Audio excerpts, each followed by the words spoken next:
இது ஒரு தலைவர் எடுத்த இடைநீக்கம் என்பது ஒரு சரியான முடிவு தான் அப்படின்னு சொல்லி தான் நாங்கள் நினைக்கிறோம். ஏன்னா ஆதவ் அர்ஜுனா மேல தொடர்ச்சியா ஆதவ் அர்ஜுனா தலைவர் ஒரு அறிக்கை வெளியிடுவாரு. உடனே இவர் அதுக்கு முரணா இன்னொரு அறிக்கை வெளியிடுவாரு. இப்படி தொடர்ச்சியா தலைவர் சொல்வதை மீறி மீறி இப்ப நடவடிக்கை எடுத்தது கூட அவர் திராவிட முன்னேற்ற கழகத்தை அட்டாக் பண்றாரு, திராவிட முன்னேற்ற கழகத்தை விமர்சனம் வைக்கிறாரு. அப்படி கிடையாது. திமுகவை விமர்சனம் பண்ணலாம்னா பண்ணலாம், யார் வேணாலும் பண்ணலாம். அதிமுகவை பண்ணலாம், திமுகவை பண்ணலாம், பாஜக பண்ணலாம், நாளைக்கு விசிக கூட யார் வேணாலும் விமர்சனம் பண்ணலாம். அது இல்லை. ஆனா தலைவர் ஒரு புரட்சியாளர் அம்பேத்கரை பற்றிய எல்லாருக்குமான தலைவர் அம்பேத்கர் என்ற நூல் வெளியே வருது. இதுக்காக உங்களுடைய உழைப்பை நீ போட்டிருக்க, இந்த புத்தக நூல் வெளியீடுக்கு நான் கலந்துக்கலாமான்னு சொல்லிட்டு தலைவர்கிட்ட அவர் கேட்கிறாரு. நீங்க போங்க, கலந்துங்க, ஆனால் அரசியல் பேசாதீங்க, அரசியல் மேடையாக அதை ஆக்காதீர்கள் என்று தெளிவாக கூறி அனுப்பியிருக்கின்றார் தலைவர்.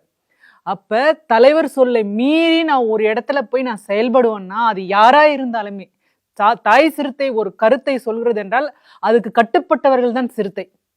அதை மீறி போயிட்டு அவர் அந்த மேடையில தலைவரை பத்தி பேசணும்னா தலைவர் எழுதி கட்டுரையை பற்றி பேசிக்கலாம், புரட்சியாளர் அம்பேத்கரை பற்றிய கட்டுரையை பற்றி பேசியிருக்கலாம்.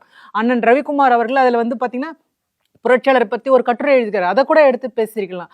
அதெல்லாமே பேசாம விட்டுட்டு அவர் பாத்தீங்கன்னா தொடர்ச்சியா திமுக ஆட்சியை விமர்சனம் வைக்கிறதும் பாத்தீங்கன்னா 2026 சட்டமன்ற தேர்தல் எப்படி கூட்டணி வைக்க போகிறது அப்படின்ற மாதிரியான ஒரு டாக் அங்க ஓடுது.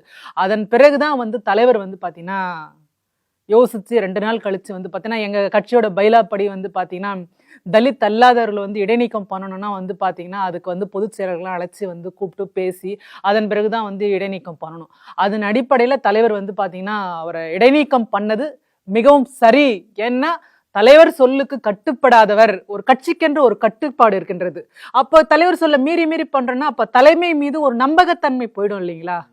அப்படி நம்பகத்தன்மை போயிடக்கூடாது. கட்சி கட்டமைப்பு உடைந்து விடக்கூடாது. தலைவர் சொல்லுக்கு எல்லாருமே கட்டுப்பட வேண்டும் என்பதற்கான ஒரு இதுவா தான் இந்த நடவடிக்கையாவ தான் எல்லா சிறுத்தைகளுமே அப்படிதான் நாங்க பாக்குறோம். இது